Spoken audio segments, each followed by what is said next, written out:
than our usual. MLA is coming up. We're speaking there next week on Wednesday, so come see us at 1:30 if you're going to MLA. We're going to be talking about data like we do.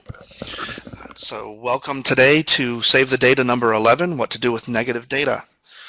First and foremost, whether you're watching this live with us or after you've watched the recorded webinar, please go onto SurveyMonkey and fill out our survey. I know some of you have heard this announcement several times, but we really do pay attention to those survey results to find what we're going to offer next. And we do like your feedback. So please do that for us after you're done with the webinar.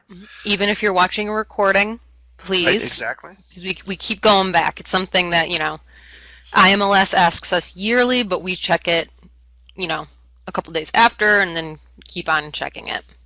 Sure, and we want to offer the best thing we can for you. So, yep, feedback is very important. So let's get started.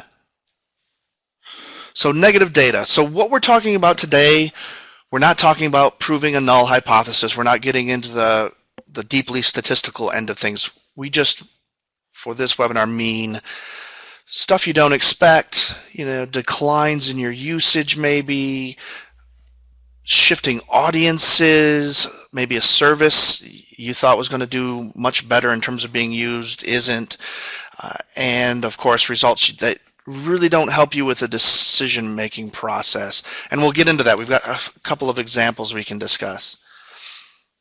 And Kathy, so let me preface this. Kathy and I are not in the same room right now. She's in Ann Arbor and I'm here in Lansing. So we're going to do a little back and forth. So Kathy, if you have anything to add, please feel free. Not yet. I hope by the end of the presentation you won't feel like the man in this stock photo. So let's get cracking. Let's get cracking. Okay. So negative data, is it really a bad thing? And, not necessarily. Negative data will help you identify, new opportunities. We of course always have to accept that libraries are ever evolving. The needs of our patrons are always changing. Obviously, there are a few things that are going to stay pretty much static, but even those will evolve over time. But the negative data, you can help pretty much write your map on what's being used currently, where you see your library's use moving, and of course, the one everyone fears, what do you need to change? And the image we used here is lemonade, because you got to make lemonade out of your lemons. And really for me, I would say I agree with Joe on all these things. There's so much change and opportunities that you can do from negative data. So because of that, I consider it not necessarily a bad thing, but really as just something that's pretty obnoxious. And obnoxious, like I'm obnoxious, but I'm not hopefully a bad thing. But it's just something it's not something you want to deal with. In a perfect world, everything would come up, rainbows and sunshine, and you wouldn't have to make any changes. Exactly as you expect. Yep. Right. And there's no surprises, but it's something that you can manipulate and change to work towards your benefit in the long haul. Sure, and for the benefit of the people you're serving. Yep, absolutely. Oh, and of course, I didn't say this, but anytime you have questions, just fill them out in the chat. When I'm speaking, Kathy will be monitoring the chat, and when she's speaking, I'll be monitoring it, so we can answer your questions that way. So feel free at any time, start writing in, or raise your hand if there's something you want me to cover again, and write us a note. These are very casual and laid back, so participate all you want. Absolutely. So measuring our progress. So I'm always of the philosophy that if you're offering it to someone, you should be measuring it in some way. You should know how that's being used. You should know how much it's being used, because everything you offer, you want to be able to, one, use it to improve your services, change your services so they're impacting the greatest number of people. And two, you want to be able to say, look what we did, and share that information out to your board, to stakeholders, to your reps, your political reps. You've got to have that information to share so you can, just another way of showing how valuable you are to your populace. So this is pretty much the cycle that we go through, the cycle that most folks go through. You're going to plan what you're going to offer or what service you're already offering. You're going to record how it's being used. You're going to look at that data, and this is where you'll find some expected data, some unexpected data, negative and positives.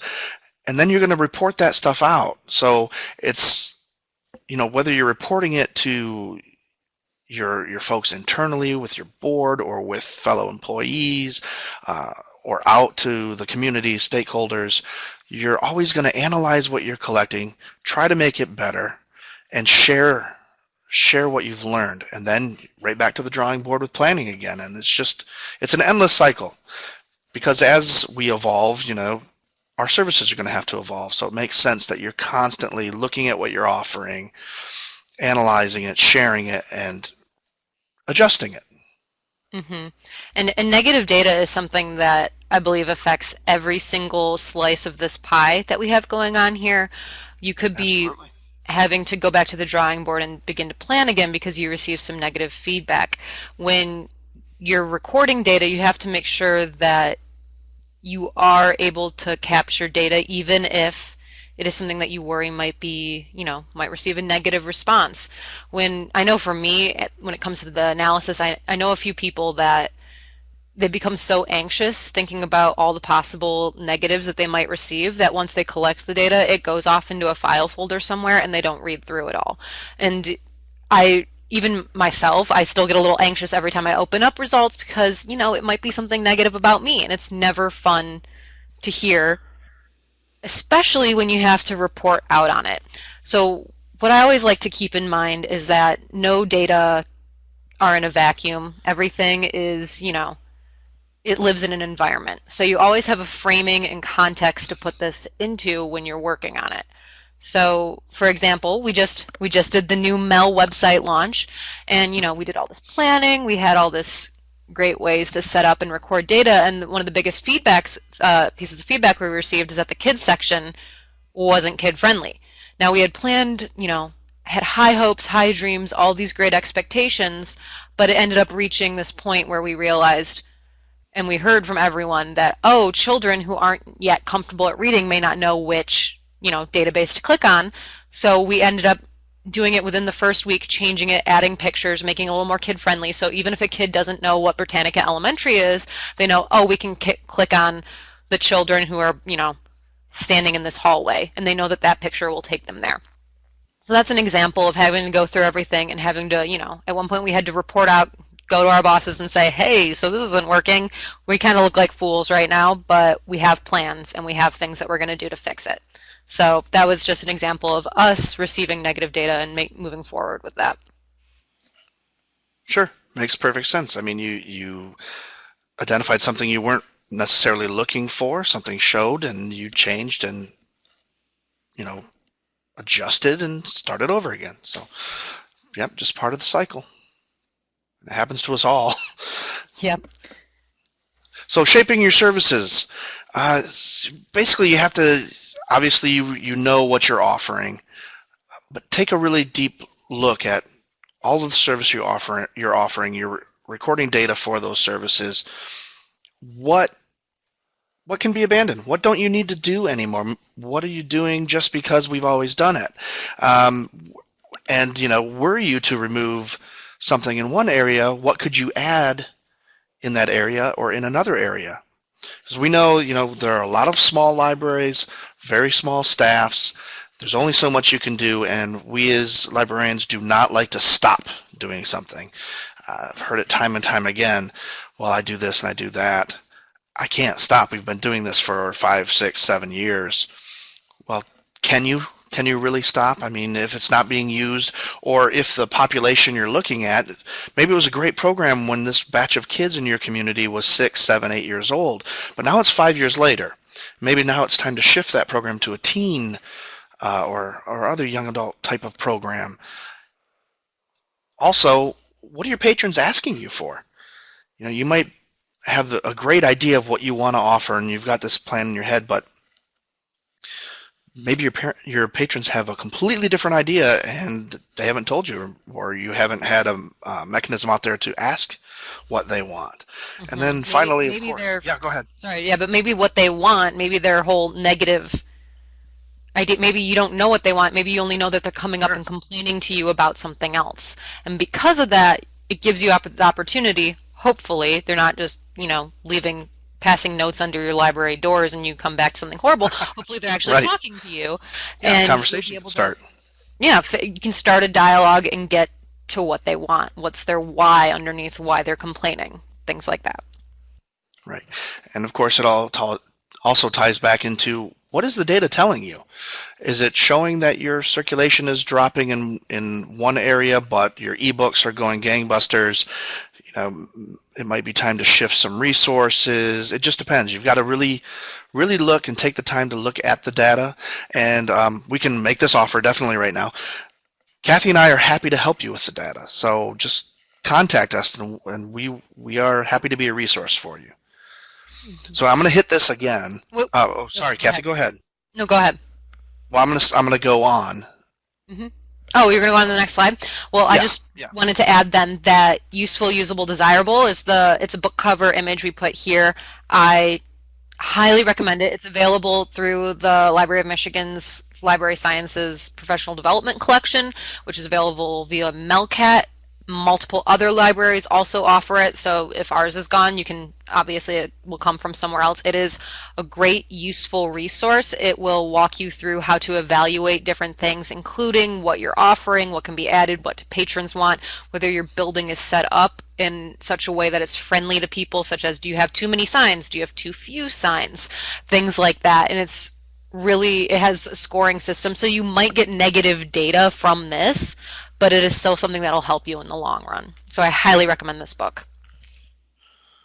Right now is a good time to give a shout out to the library continuing ed materials that we're developing right now. We're spending a lot more time on that collection, so definitely check that out. And let's move on. So I'm going to repeat this again because we talked about what can be abandoned, and I've been in co-op meetings, I've been in several one-on-one meetings with various libraries around the state, and it seems to be a thing. We really don't like to stop doing something, but you really need to analyze, like I mentioned with that other program, maybe you had a series of programs set for this certain group of kids, a large group of kids in your community, they're all aging up, and maybe you don't have a population following them at the same age group, so it's time to really serve those patrons by adjusting your programming because that audience that did so well 5 years ago has moved on. And you really do have to analyze the benefits and the downsides of stopping something. You have a long-term program that you've been running for years. Well, now your attendance at that program is a third or a quarter of what it used to be, but it's something that your community knows that you do in the library. What's going to be the fallout from ending that program? Is it going to be worth it? Do you have something new to replace it? Kathy, do you have anything to add on that? Just that this hits really close to home with the Mel redesign right Sure. now. Yeah. So, Yeah. because we went through all of this. We changed vendors, we dropped some vendors. Ultimately, our budget was the bottom line, and there were some benefits to changing, but there were also many downsides that we are still receiving feedback on. So we'll learn in the future whether we made the right decision or not. Sometimes that's the way it works. Hmm. Okay, so what should you offer? Now, this goes right along with abandoning something that's no longer working for you. Okay, so now you've got a block of time or maybe some funding that you can now put to something new. How are you going to decide what to offer? Well, you're going to go to your patrons. What do they want? Can you identify a need in your community that you can meet? Can you keep it going? Is it a sustainable idea, or are you going to try a few things? Maybe change it up every year. Do you have the resources to start something new? And the last two are the most important.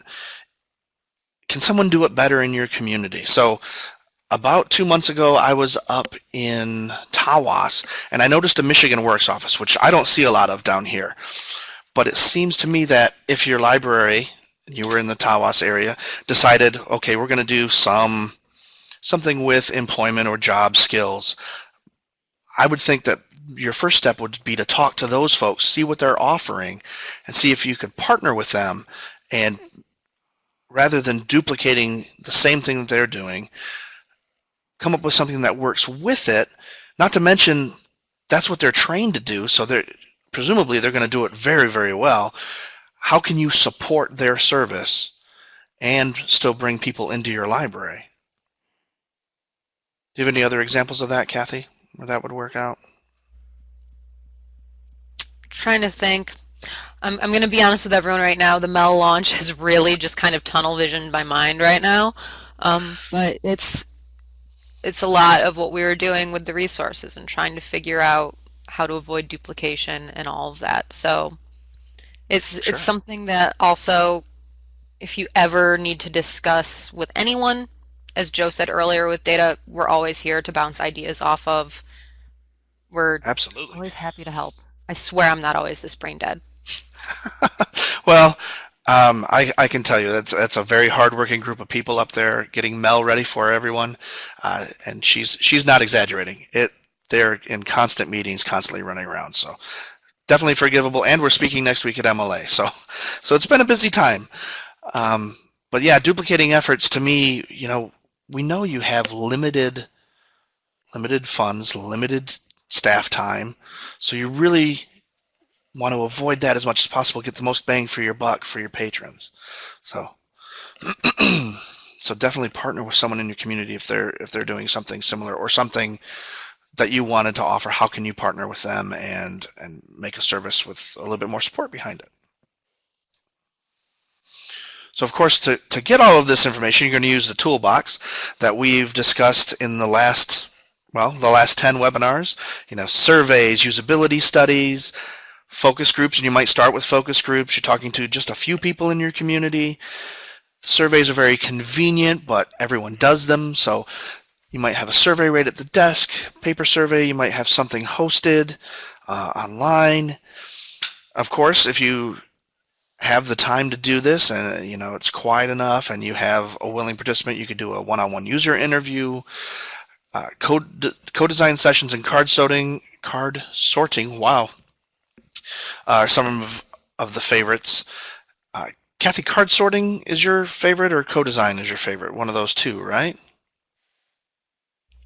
I love all of them, to be honest. I think they're a lot of fun, and it's a way to kind of get out of your daily grind of what you're doing. I'm Sure. going to send a link right here to it's horribly organized, but this is the best we got from the Michigan Department of Education. But it's all of the Library of Michigan webinars that we've had, including other ones from us. So there's in there alternate methods of data capture. We have it broken down into shorter ones, but they go over different forms of doing this, so we don't have to, recreate the wheel or we're avoiding duplication of efforts. Hey, Joe, see that throwback? So I highly suggest nice checking this tie-in. out. We're getting a bunch of other ones coming back from captioning, so there will be constantly more added, and these are listed, the ones that we have available on the Library of Michigan website under past Library of Michigan webinars. So I highly recommend checking these out as well, because they go more in depth on the different ways you can use these things. If you're not sure what a usability study is or what a community conversation is, they go into detail here. And really, community conversations, I love those. Basically just a large focus group to my mind, but kitchen table conversation basically. So really easy to do. You got to throw open your library or whatever location you can use and get your community in and hear directly from your patrons. I mean, you might start with a focus group and then widen it out to a community conversation. But if you want the information straight from the patrons, community conversations is a great way to go. They're all a great way to go. Some take a little bit more time, some a little less. But yeah, check out our other webinars and see what'll work for you. You can always, like we said a couple of times, call us. We're happy to help you brainstorm. So plenty of tools available, and you have help. So So I just wrote a couple of examples here about how to use some of the negative data that you might come across, uh, what to expect, kind of just let's think about these things. So self-checkout stations, we are seeing more of those coming into service. And I do So realize that this isn't a picture of an actual library self-checkout machine, but those are hard to find open access pictures too. this will work, it gives a suggestion of the idea we're going for. So what would happen if you started installing self-checkout machines, and you're looking at the numbers internally, you're looking at how many checkouts are actually performed on the machine, and then you also have a survey out there, and the patrons don't like the machine, and the use is low, which to me suggests they don't like the idea of the machine, because it doesn't seem like they're really using it. So maybe you've got a population that really would rather have human contact with the person behind the desk. Maybe there's something you're not seeing that's obvious to someone who's trying to use the machine, that doesn't live with the machine all the time. That There could be so many answers to this. It could Yeah, be that yeah, the absolutely. population you have that comes in and checks out physical books are ones that aren't digitally native and they're not sure how to use it, and that your younger generations are using ebooks. Like there's so many options for what could be happening here that Sure. it could be a situation where a usability test is necessary and you could find out something's wrong with the software. You could just be talking to people and maybe everyone just really likes Greg and Patsy who work the checkout and they miss not having conversations with them. So there could be different things that you can only find out by talking to and working with your patrons. Right. You might have excellent staff doing great customer service, and people like that contact. There's so many things that could be happening there. So next example, declining program attendance. Okay, so Hey Joe, do you ever see this when you talk to directors? I do. In fact, I use this example specifically because I wanted to throw out there 5-year trend data. Every library in this state, every public library in this state, has access to LibPass and can create custom reports using anything that we collect on the annual report survey. So you can, right now, go in and generate a 5-year trend report on anything you want that we've been collecting since 1997. So you do have the ability to do that. But what happens, you look at your 5-year trend data and you have decline in your attendance, but you're offering more programs. So what's going on there? Well, that's when you really need to take a look at your programs individually, and you can get a better idea of what's going on. Maybe you, like we discussed before, you have an audience that you were catering to that has moved on in terms of age, but you're still offering some of those programs and you've added new ones.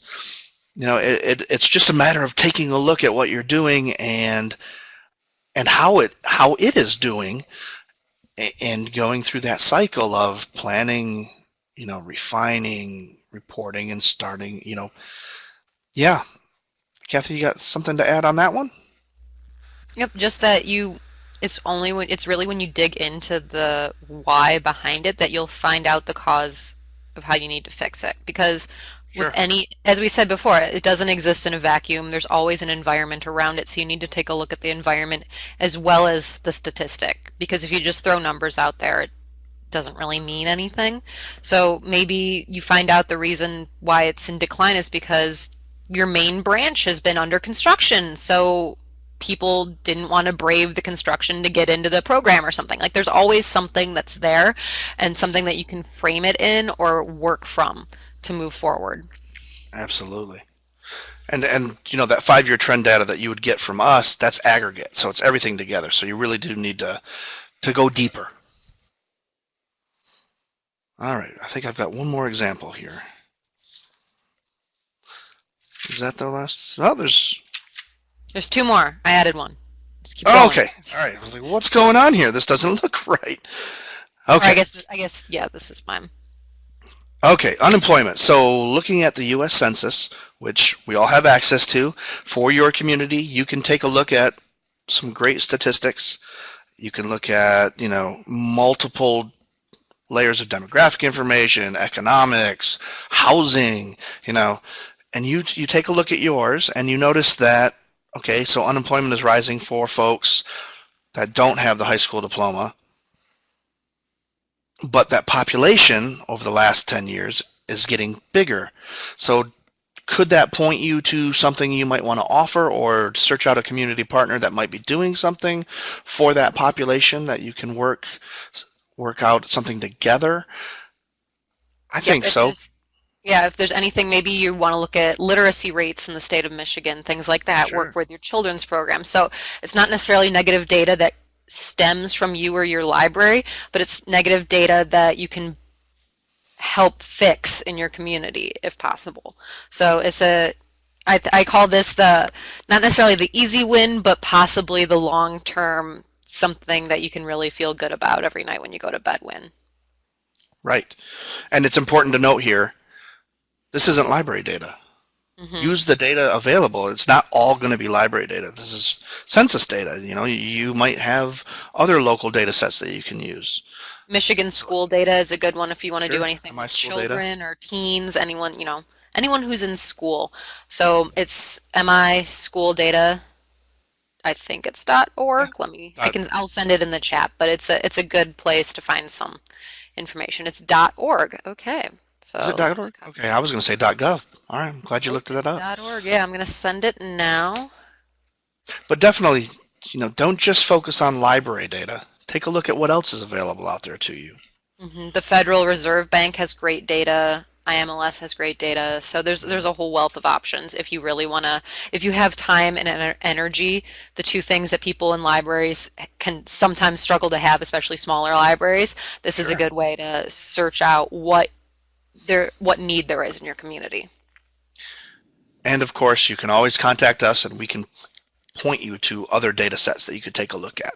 Yep. All right, so I think this next example is the Kathy example. This is the Kathy example. So it's negative data and decision Oh, making. And this goes back, once again, it's Mel based. I'm sorry, I apologize. But it goes back to kind of what do you do when you have nothing that helps you? It might be all positive data, but that doesn't help you if you're trying to make a decision that chooses one or the other. So for this one, we said you surveyed your community members and you received 200 responses about what they would like to see in the collection. But it turns out they love your entire collection. They don't want you to cut back on spending in any part of the community. They want a continued increase in manga, but they also want a continued increase in maybe the business books you offer, and you could only choose one of the two.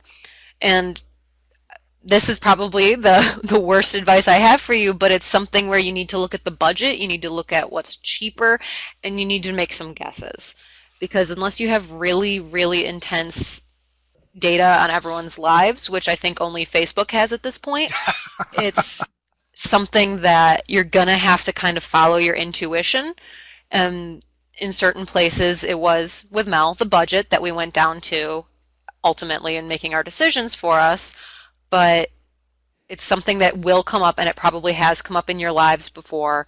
And it's just, I think this is the most obnoxious of the different types of negative data because sure. everyone loves what you're doing and you want to continue to keep doing that, but you may not have the funds to support that. Absolutely. Or you might not have the ability to take funds from something else. Hmm. There is no option. You're kind of locked in, and you're going to make some people unhappy, but you've got to make the best decision you can with what you have available. Hmm. So, So what's next? We're at the what's end here. next? We told you it was Yes. going to be a short one. It's been a Actually, half an we're hour. pretty much on stand. We're about on time. So, Yep. hey, remember that survey that Joe showed you at the beginning and that's in the chat box? It is there. Please take it. It helps us so much. He wasn't overstating it. We do read these despite anxiety of possible negative data. We do read it. Yep. Definitely helps us decide what to do next. Hmm. Lets us know what you're interested in. And yeah, Hmm. definitely And very then, valuable. Go ahead. and then our next actual webinar is going to be strategic planning with data. It's going to be in November. And we're really excited for that. I've seen a few strategic planning emails come in through Mish Live L, which is really fun, so we can kind of work off of that. But most importantly, we're going to be live and in person, large and in charge at MLA. We're going to be at the Library of Michigan booth. There will be Mel swag there, so you can come pick that up. But we're also doing a presentation. It's Save the Data from the beginning to end of a library program. So it's data in every single step of your path towards the very first spark of the idea, towards when you need to reevaluate whether you're ever going to do this program again or whether your building is on fire. So we're going to be And doing these are going that. to be a little bit. This one's going to be a little bit more in depth than what you're Yep. used to with us for Save the Data. We just kind of skim the surface on these, but we're going to go. We're going to take a deeper dive. There is a participatory worksheet that you get to fill out so you can brainstorm while we're working. It's really exciting. We're Oh, looking forward to it, and I'll be at MLA Wednesday and Thursday, pretty I much will all day also be both Wednesday and days. Thursday, but our presentation is Wednesday at 1:30 to 2:30. That's right. So feel free to do that. I've also heard that I will be in the fashion show because there's an MLA fashion show. So if you want to see me possibly fall on my face, also visit that lunch. Yeah, I've seen parts of that costume as a prototype, and it's quite something to behold. So definitely come for the fashion show. Come see us in person at MLA. Come Mhm. see us at our session. But most importantly, do you have any questions about today? If you do, please type them in the chat. We are happy to answer them. If you would like us to stop recording for your question because it's something personal and you don't want to see it recorded, feel free to do that. We can end the record. Actually, I'm just going to end the Just end recording the recording. early. Yeah, we don't. Yeah, why not?